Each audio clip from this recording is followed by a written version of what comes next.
Hello everyone, welcome to your own channel Kushika education. My name is Nidhi और आज हम कुछ इंपॉर्टेंट वन वर्ड सब्स्टिट्यूशन और इडियम एंड फ्रेजेस करने जा रहे हैं। तो चलिए आज की जो क्लास है उसको स्टार्ट करते हैं।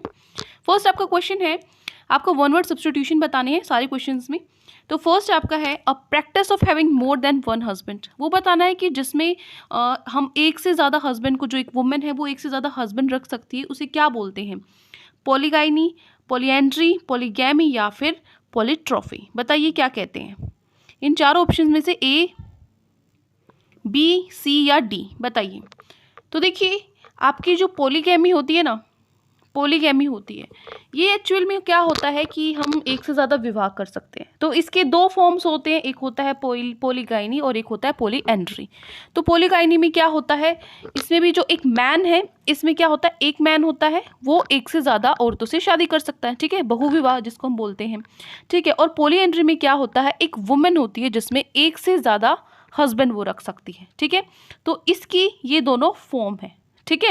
और जो पॉलीट्रॉफी है ये इससे कोई संबंधित नहीं है, इसका बहुविवाह या हस्बैंड वाइफ से कोई संबंध नहीं, एक अलग होता है, मतलब एक जैसे आपकी पल्स रेट वगैरह ये सब, इनका एक रिकॉर्ड मैनेज करते हैं, ये उस चीज़ में होता है, ठीक है। तो यहाँ पे आपका मोर देन वन हस्बैंड है, तो मोर देन वन हस्बैंड आपका क्या होगा, आंसर नंबर बी होगा, आपका ऑप्शन बी ठीक है, ठीक है। पॉलीगाइनी में क्या होता है, एक वुमेन होता है, यहाँ पे लिख सकते हो आप, एक मैन होता है इसमें, ठीक है। और वो क्या कर सकता है, शादी कर सकता है सेवरल वुमेन्स के साथ, ठीक है, सेवरल वुमेन। और यहाँ पे पॉलीएंड्री में क्या होता है, एक वुमेन होती है यहाँ पे, वुमेन, और यहाँ पे क्या होते हैं, सेवरल मैन होते हैं, ठीक है, सेवरल मैन होते हैं, ठीक है। और पॉलीगैमी क्या होती है, ये होता है बहुविवाह, ठीक है, बहुविवाह, एक से ज़्यादा विवाह बोल सकते हैं। वो किस तरीके का होता है, इन दो फॉर्म्स का होता है। क्लियर है? तो हमारा जो फर्स्ट क्वेश्चन है उसका हो जाएगा आपका आंसर बी। नेक्स्ट है, सेकेंड पार्ट है, things which can not B read. ऐसी चीज़ों को जो आप नहीं पढ़ सकते उसको क्या बोलेंगे, जिसको हम अच्छे से नहीं रीड कर सकते, वो क्या होता है? एलिजिबल, लेजिबल, नेग्लिजिबल या कॉरिजिबल। बताइए क्या होता है चार ऑप्शंस में से? Things which can not B read, eligible, legible, negligible या फिर कॉरिजिबल। देखिए, एलिजिबल क्या होता है? एलिजिबल होता है अस्पष्ट, ठीक है। ये वो एलिजिबल नहीं है, ये वाला नहीं है। ये तो क्या होता है कि भाई एलिजिबल है कि नहीं, फॉर एग्जांपल आपकी क्वालिफिकेशन के अकॉर्डिंग आपके एग्जाम निकलते हैं, ये अलग होता है। यहाँ पे क्या है, आई है, ठीक है, यहाँ पे क्या है, आई है, IEEGI, दोनों में फ़र्क है, ठीक है। एक जब हम सेशन करेंगे जिसमें जो वर्ड्स हैं बोलने में सिमिलर लगते हैं लेकिन उनका जो मीनिंग है वो अलग होता है, वो मैं आपको कराऊंगी अलग से, ठीक है। उसमें से भी काफ़ी क्वेश्चन हैं वो आ जाते हैं। तो देखिए यहाँ पे इसका मतलब क्या होता है, अस्पष्ट, अस्पष्ट है, ठीक है, अस्पष्ट। सेकेंड है आपका लेजिबल, लेजिबल होता है पढ़ने योग्य। लेजिबल क्या होता है, पढ़ने योग्य, लेजिबल है पढ़ने योग्य। अगला है नेग्लिजिबल, नेग्लिजिबल मतलब ना के बराबर, बहुत कम, ठीक है, मतलब जिसको आप नेग्लेक्ट कर सकते हो, बहुत कम, नेग्लेक्ट जिसको आप कर सकते हो। और लास्ट है कॉरिजिबल, कॉरिजिबल होता है शुद्ध करने योग्य या फिर जिसमें हम जो अमेंडेबल होता है, संशोधनीय होता है, जो जिसमें कुछ इंप्रूवमेंट कर सकते हैं, चेंजेस कर सकते हैं, ठीक है। तो कॉरिजिबल क्या होता है, शुद्ध करने योग्य, ठीक है। तो अब बताइए क्या होगा इसमें से आपका जो आंसर है करने योग्य। तो जो हमारा ए है अस्पष्ट, यहाँ पे क्या लिखा है, things which can not B read, जिसको हम रीड नहीं कर सकते, मतलब वो अस्पष्ट है, ठीक है, उसको हम रीड नहीं कर सकते। तो आपका जो आंसर ए है वो हो जाएगा, ठीक है। क्वेश्चन नंबर 2 का क्या हो जाएगा, आंसर ए। साथ साथ में आप मीनिंग्स लिख सकते हो। देखो, आज की जो वोकैब की क्लास नहीं है और आज एरर की भी क्लास नहीं होगी, आज संडे है, तो मैंने पहले ही बोला था संडे को आपको जितने पूरी वीक में जो भी कुछ हुआ है वो आपको रिवाइज करना है, सबसे मोस्ट इंपॉर्टेंट है। आगे लगातार सिलेबस करने का कोई फ़ायदा नहीं है अगर आपने जो पीछे किया उसकी आप मल्टीपल रिविजन्स नहीं करते, ठीक है। तो आज आपको क्या करना है, जितना भी आपने अब तक पूरे वीक में जितने एरर्स किए हैं, जितनी वो कैब आपने लिखी है अपने रजिस्टर में कहीं पर भी, वो सारी आपको रिवाइज करनी है आज, ठीक है। पूरे हफ्ते में इंग्लिश के अलावा बाकी चीज़ें भी जो की हैं वो आपको रिवाइज करना है, ठीक है, और प्रैक्टिस करनी है। अब चल देखिए नेक्स्ट क्वेश्चन पे चलते हैं हम। Question number 3, things which can not be believed. ऐसी चीज़ें जिन पर बिलीव नहीं किया जा सकता, उसको हम क्या बोलेंगे? Things which can not be believed, believe मतलब किसी चीज़ पे आपको विश्वास नहीं है। इनक्रेडिबल, इनसेटिएबल, अनॉयबल या फिर वल्नरेबल। बताइए क्या होगा, things which can not be believed, incredible, insatiable, annoyable या फिर वल्नरेबल। देखते ही आपको आंसर पता हो जाना चाहिए, हाँ इसका ये है, ठीक है। इस तरीके की प्रैक्टिस आपकी होनी चाहिए। तो इनक्रेडिबल क्या होता है, इनक्रेडिबल होता है अविश्वसनीय, अविश्वसनीय, जिस पर विश्वास नहीं किया जा सकता। तो आपका आंसर तो यही हो गया, है ना। यही तो पूछा था क्वेश्चन में, things which can not be believe, जिन पे विश्वास नहीं किया जा सकता, वो क्या हो जाएंगी, इनक्रेडिबल। तो आपका जो आंसर है वो तो क्या हो जाएगा, ए ऑप्शन हो जाएगा, ठीक है। लेकिन बाकियों की भी मीनिंग सुन लो। इनसेटिएबल मतलब क्या होता है, लालची। इनसेटिएबल क्या होता है, लालची, ठीक है। अनोएबल, अनोएबल मैंने बताया था कि ऐसी चीज़ें अनोय कर रही हैं, आपको इरिटेट कर रही हैं, ठीक है, इरिटेटिंग, ठीक है ना। उसके बाद है आपको मतलब चिड़चिड़ापन, जिससे ऐसी चीज़ें होती हैं अनोएबल, ठीक है। वल्नरेबल मतलब क्या होता है, कमज़ोर या फिर असुरक्षित, जो जल्दी से चपेट में आ जाए, वो क्या होता है, वल्नरेबल, ठीक है। तो हमारा जो थर्ड क्वेश्चन है उसका क्या आंसर हो जाएगा, ए। क्लियर है, थर्ड का क्या हो जाएगा answer, A. Next is something easily broken, ऐसी चीज़ मतलब जो आसानी से टूट जाए, समथिंग ईजीली ब्रोकन, बताइए क्या होगा। फर्स्ट है आपका fertile, second is futile, fragile या फिर डोसाइल। देखो ये वर्ड मैं आपको करा चुकी हूँ, डोसाइल और शायद फ्रिजाइल। तो बताइए फर्टाइल क्या होता है, आपको पता है फर्टाइल क्या होता है, उपजाऊ होता है, राइट। फर्टाइल क्या होता है, उपजाऊ। अगला बताओ फ्यूटाइल, फ्यूटाइल क्या होता है, व्यर्थ। फ्यूटाइल क्या होता है, व्यर्थ, फ्यूटाइल इज व्यर्थ। नेक्स्ट इज फ्रिजाइल, फ्रिजाइल होता है नाजुक, ठीक है। तो नाजुक चीज़ ही है जो इजीली ब्रोक हो जाएगी, है ना।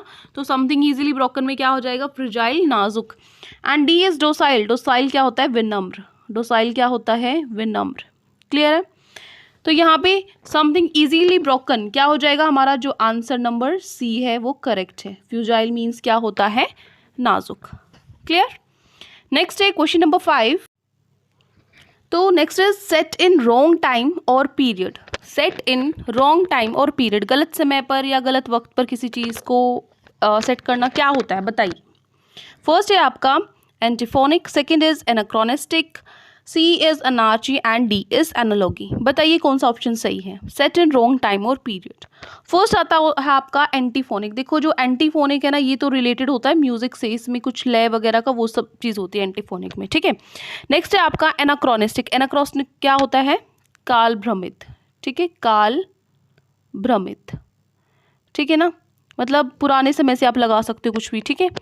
Next is अनार्ची। अनार्ची क्या होता है, अराजकता, आपको पता है अनार्ची तो अराजकता। अराजकता मतलब एब्सेंस ऑफ गवर्नमेंट, ठीक है, इंग्लिश में आप लिख सकते हो एब्सेंस ऑफ गवर्नमेंट। और लास्ट है एनालॉगी। एनालॉगी क्या होती है, समानता। एनालॉगी क्या होती है, समानता, ठीक है। अब बताइए क्या होगा यहाँ पे, जो काल से रिलेटेड है, रॉन्ग टाइम या पीरियड, काल से रिलेटेड क्या है, ये बी ऑप्शन आपका, ठीक है। तो जो आंसर है हमारा क्या हो जाएगा, बी, ठीक है। क्या हो जाएगा हमारा answer, B. Set in wrong time और पीरियड क्या होता है, एनाक्रोनिस्टिक, ठीक है। नेक्स्ट है question 6। An event causing sudden damage और सफरिंग, ऐसा कोई इवेंट हो जाए जिससे काफ़ी जो अचानक से बहुत नुकसान हो जाए, सफरिंग मतलब बहुत ज़्यादा सफ़र करना पड़ा है, दुखद ऐसा कोई इवेंट है, उसको हम क्या बोलेंगे, ठीक है। फर्स्ट है आपका anastrophe, second is apostrophe, C is catastrophe या फिर डी एंटिस्ट्रॉफी। बताइए क्या होगा चार ऑप्शंस में से, ए बी सी डी में से कौन सा क्वेश्चन ठीक है, मतलब कौन सा ऑप्शन आपका सही होगा। एनास्ट्रॉफी, अपोस्ट्रॉफी, कैटास्ट्रॉफी, एंटिस्ट्रॉफी। ये तो आपको पता होगा ना अपोस्ट्रॉफी क्या होता है, ठीक है, हम सिंबल भी यूज़ करते हैं इस तरीके से, ठीक है। लेट्स जैसे फॉर एग्जांपल ये है अपोस्ट्रॉफी, ऐसा हम लगाते हैं, इसका तो आपको पता है। बाकी भी देखिए क्या होता है, N event causing sudden damage और सफरिंग। तो देखिए एनास्ट्रॉफी क्या होता है आपका, ये तो होता है reversal of normal order of words. For example जो वर्ड्स हैं आपके, उसका जो नॉर्मल ऑर्डर होना चाहिए उसका आप उल्टा कर देते हो, ठीक है ना, वो क्या हो जाएगा आपका एनास्ट्रॉफी, ठीक है। या फिर आप ऐसे लिख सकते हो व्युत्क्रम, हिंदी में आप लिख सकते हो व्युत्क्रम, ठीक है। इंग्लिश में आप लिख सकते हो reversal of normal order of words, ठीक है। नेक्स्ट इज अपोस्ट्रॉफी, आपको पता है क्या होता है, जो आपका ये सिंबल हम लगाते हैं। कैटास्ट्रॉफी क्या होता है, तबाही। कैटास्ट्रॉफी क्या होता है, तबाही, ठीक है। और नेक्स्ट है एंटिस्ट्रॉफी, वो क्या होता है, जैसे इसमें क्या होता है, जो शास्त्रीय ग्रीक नाटक होते हैं ना, उसमें जो कुछ छंद होते हैं, उसके जवाब देने के लिए एक आपका वो बनाई जाती है, जैसे भजन टाइप आपका कुछ बनाया जाता है उसका जवाब देने के लिए, ठीक है। तो वो होता है एंटिस्ट्रॉफी, ठीक है। तो यहाँ पे N event causing sudden damage और सफरिंग में क्या आएगा, कैटास्ट्रॉफी, तबाही होगी किसी चीज़ में तो ही सडन डैमेज, अचानक से कोई इतना बड़ा नुकसान है वो हो, ठीक है। कैटास्ट्रॉफी क्या होती है, तबाही, ठीक है। तो हमारा जो ऑप्शन सी है वो बिल्कुल सही है, ठीक है। नेक्स्ट इज यहाँ पे आप लिख सकते हो आंसर आपका जो सी पार्ट है, ठीक है। चलिए 7th क्वेश्चन है आपका, इंटिमिडेशन बाय थ्रेट। इसका बताइए, इंटिमिडेशन बाय थ्रेट। इंटिमिडेशन मैं बता देती हूँ क्या होता है, धमकी, ठीक है ना। इंटिमिडेशन क्या होता है, धमकी। अब बताइए क्या होगा इन चारों में से। इसमें से मैं आपको 2-3 वर्ड्स तो आपको पता ही होंगे बिल्कुल। ये मैंने आपको कल ही बताया था क्या होता है, कोर्शन। सेकंड है आपका कोलिजन, सी है कन्फ्यूजन और डी है साइन, ठीक है। स्कायन नहीं होगा ये, सी यहाँ पे साइलेंट होगा। बताइए इंटिमिडेशन बाय थ्रेट। इंटिमिडेशन क्या होता है, धमकी।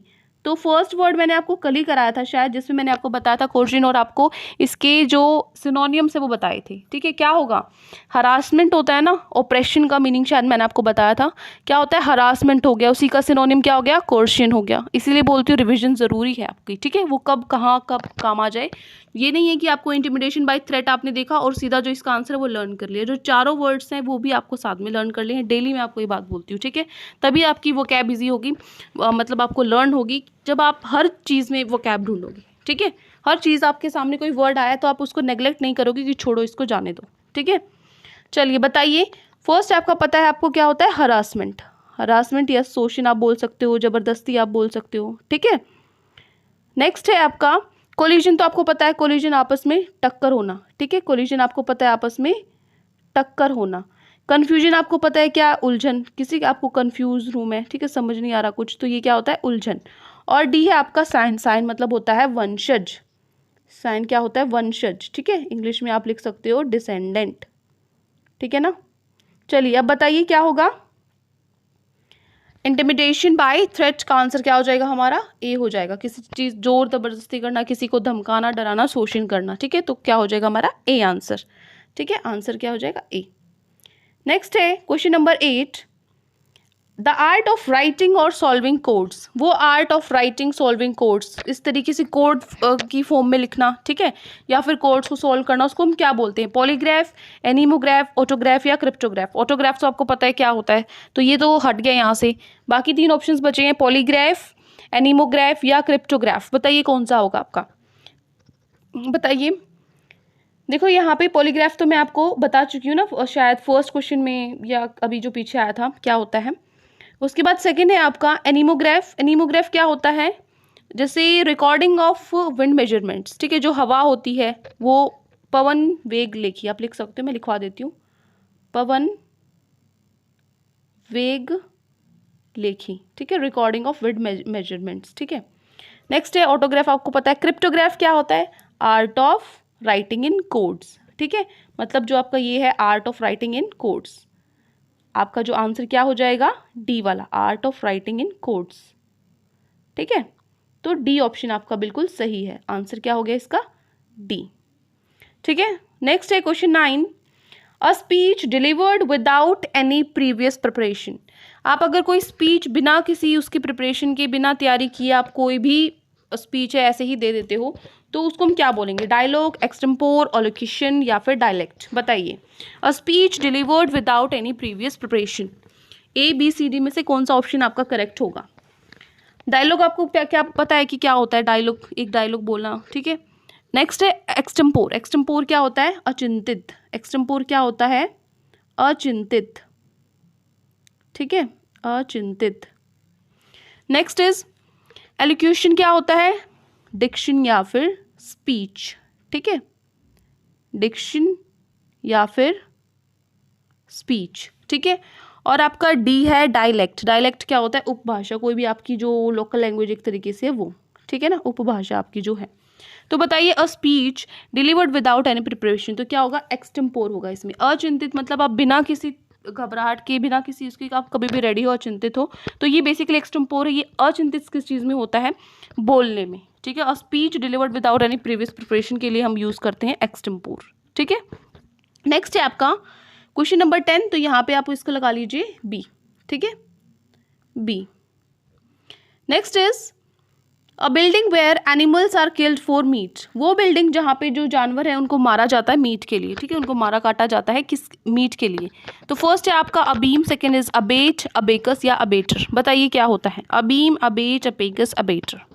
ये तो सभी बच्चों को पता ही है, ठीक है, सही है बिल्कुल, अबेटर, ठीक है, जिसको हम क्या बोलते हैं, कसाई खाना, ठीक है। डी ऑप्शन बिल्कुल सही है, कसाई खाना, ठीक है। अबीम क्या होता है, आगे की ओर, अबीम क्या होता है, आगे की ओर, ठीक है। नेक्स्ट इज अबेट, अबेट क्या होता है, रोकथाम करना, अबेट क्या होता है, रोकथाम करना। नेक्स्ट इज अबेकस, क्या होता है, अबेकस आपको पता है मैथ्स के लिए जो यूज़ करते हैं, अबेकस हम गिनने के लिए, कैलकुलेशन को इंक्रीज करने के लिए, ठीक है। तो जो हमारा ऑप्शन है यहाँ पे क्या हो जाएगा, डी, ठीक है। तो ये हो गए हमारे वन वर्ड सब्स्टिट्यूशन। अब कुछ इडियम्स एंड फ्रेजेस की प्रैक्टिस कर लेते हैं कि कहाँ तक आपकी तैयारी है, कितनी आपकी तैयारी है, ठीक है। तो जांच लेते हैं उसको, इडियम एंड फ्रेजेस। फर्स्ट है आपका द रैंक एंड फाइल। बताइए द रैंक एंड फाइल किस तरीके से आप यूज़ करोगे उसको। The ordinary members of a society bring about settlement. यहाँ पे दो ऑप्शंस है वो एक जैसे हो गए, इनको करेक्ट कर लीजिए, या फिर एक काम करो इसमें 3 ऑप्शंस लेकर चलो, एक ऑप्शन को आप यहाँ कट कर दो, ठीक है ना। तो इन तीनों में से आपको चूज करना। द रैंक एंड फाइल का मीनिंग क्या होगा, the ordinary members of a society, मतलब जो नॉर्मल आम आदमी मेंबर्स होते हैं सोसाइटी के, ब्रिंग अबाउट सेटलमेंट या फिर अ सिक्योर्ड राइट। बताइए क्या होगा द रैंक एंड फाइल। यहाँ पे आपका जो ऑप्शन ए है the ordinary members of a society, society के ऑर्डिनरी मेंबर्स को हम क्या बोल देते हैं, द रैंक एंड फाइल, ठीक है। आपका जो ऑप्शन ए है वो बिल्कुल करेक्ट है, ठीक है।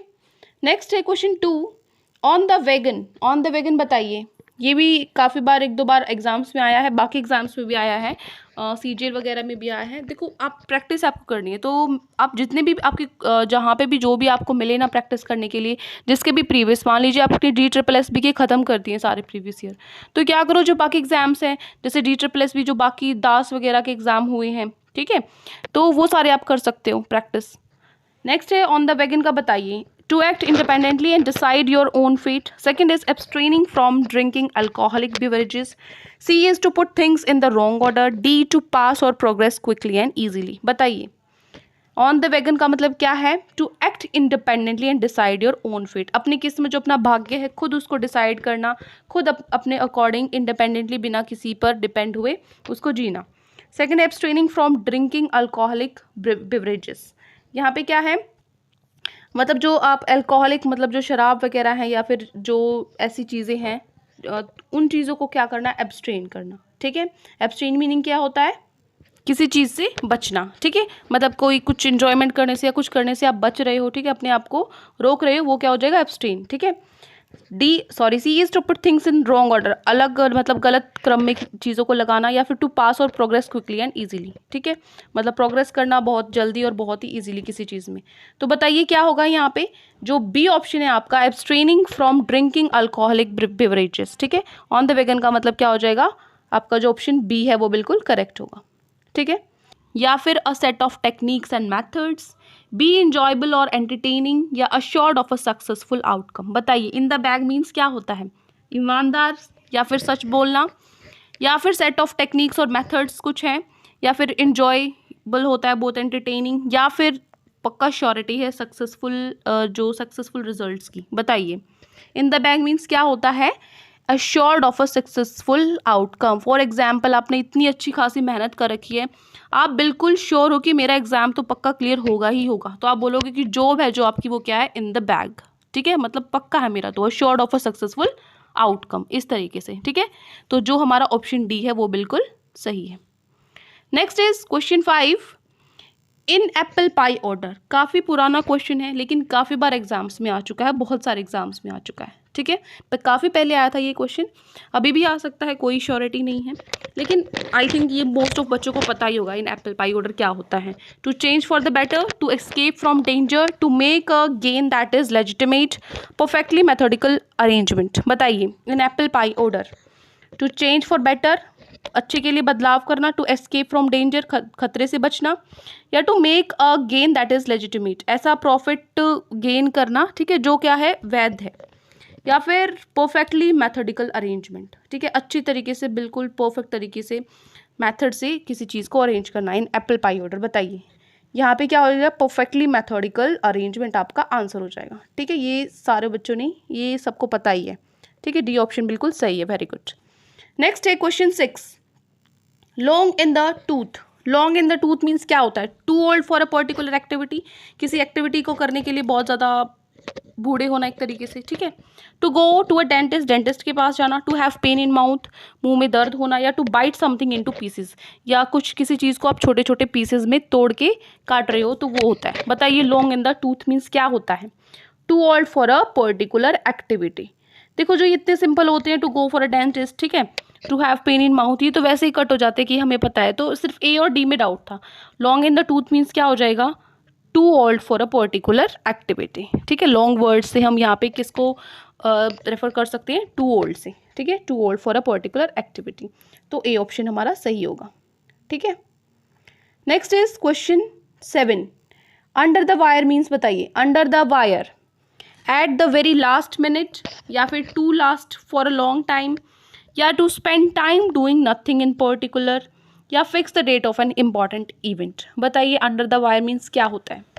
At the very last minute, बिल्कुल आखिरी समय पे, आखिरी मिनट पे, या फिर to last for a long time, लंबे समय के लिए रहना, या to spend time doing nothing in particular, ऐसी चीज़ पे आपका जो समय किसी पर्टिकुलर चीज़ पे कर रहे हो आप व्यर्थ, या fix the date of an important event, किसी इंपॉर्टेंट इवेंट की डेट फिक्स करना। बताइए अंडर द वायर, जो आपका क्या आंसर होगा? नहीं, गलत है, डी वाला भी गलत है, सी भी गलत है, आपका जो ए है वो बिल्कुल सही है, ठीक है, ए आपका करेक्ट है। At the very last minute, under the wire means at the last very minute, ठीक है। Next is question 8। A times worth, a times worth means क्या होता है? Significant amount, an insignificant amount, a heavy amount, या फिर a reliable amount. Reliable का मतलब मैंने आपको बताया था, आप मुझे कमेंट सेक्शन में लिख के बताओगे, शायद परसों की क्लास में बताया था। रिलायबल मीन्स क्या होता है?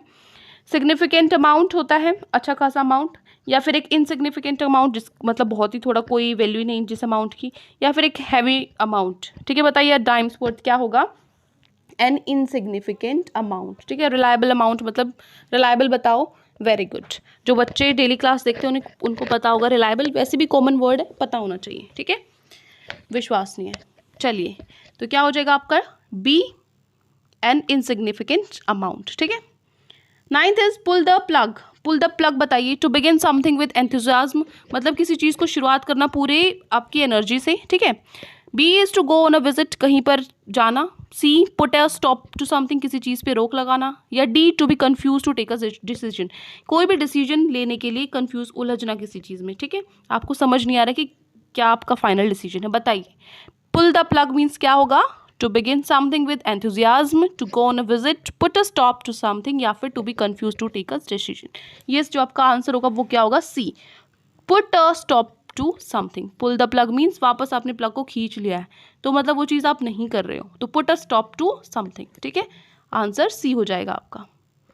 Last question of the day, be out of your element. Be out of your element means क्या होता है? फर्स्ट है आपका be out of your home late in the night, रात को लेट नाइट में घर से बाहर होना। To focus on elementary things, elementary things है उन पे ज़्यादा ध्यान देना। Be happy and enthusiastic, to attend a party, party को पूरी खुशी से पूरी एनर्जी से अटेंड करना। या to feel unhappy and uncomfortable in a situation, किसी सिचुएशन में आप ना खुश हो, कंफर्टेबल नहीं हो, उस चीज़ को फील करना। बताइए be out of your element, to be out of your element, किसी चीज़ में आप नहीं हो, ठीक है, कुछ भी कोई सिचुएशन हो रही है आप उसमें नहीं हो, be out of your element, तो क्या होगा? To feel unhappy and uncomfortable in a situation, आप उस चीज़ में नहीं हो, आप उस चीज़ से ना खुश हो, ठीक है, तो डी ऑप्शन आपका बिल्कुल सही होगा, ठीक है ना। तो ये आपकी इडियम्स एंड फ्रेसेस और कुछ वन वर्ड सब्स्टिट्यूशन है जो बहुत इंपॉर्टेंट है आपके एग्जाम के लिए, और आपका जो कहाँ आपकी तैयारी है उससे भी पता लग जाता है कि आपने कहाँ तक जो वन वर्ड सब्स्टिट्यूशन अगर आप डेली पढ़ रहे हो या फिर पहले से प्रिपेयर्ड हो एग्जाम के लिए, तो कितनी तैयारी है वो भी आप इन क्वेश्चन से चेक कर सकते हो, ठीक है। आई होप अच्छे से समझ में आ गई। कोई भी डाउट है किसी भी क्वेश्चन में तो कमेंट सेक्शन में आप मुझसे पूछ सकते हैं, और अगर आपको वीडियो अच्छी लगे तो चैनल को सब्सक्राइब कर सकते हैं, वीडियो को लाइक कर सकते हैं। आज के लिए इतना ही, मिलते हैं नेक्स्ट वीडियो में। Thank you and have a great day.